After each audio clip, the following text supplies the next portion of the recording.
17% помалку станови се издадени во вториот квартал од годината, но има раст на цените за 9%. Вкупната месечна закупнина изнесува 1,2 милиони евра и е зголемена за 9%, стои во регистарот на цени и закупнини.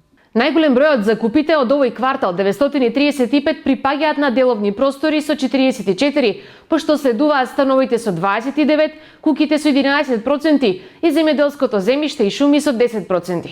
Индустријата и градежното земјиште учествуваат на пазарот со по 2% закупи, додека гаражите и останатите недвижности со по 1%. Споредбено со првиот квартал од 2026 година, закупот на станови бележи пат од 14% во однос на бројот на закупени станови и пат на вкупната месечна закупнина од 9%. Куќите бележат пат на бројот на закупи од 24% и пат на вкупната месечна закупнина од 5% во споредба со претходниот квартал.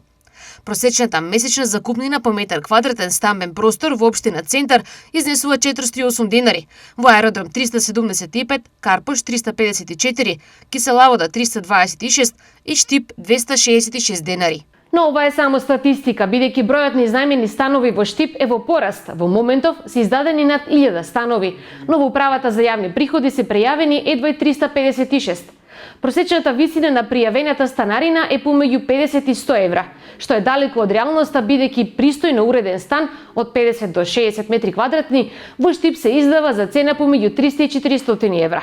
Но во целата работа сега сериозно се вмешани од управата за јавни приходи, од каде порачуваат. Повеќе од половината издадени станови во Штип не се пријавени, поради што управата за јавни приходи прави контроли кои ќе бидат интензивирани со почетокот на учебната година.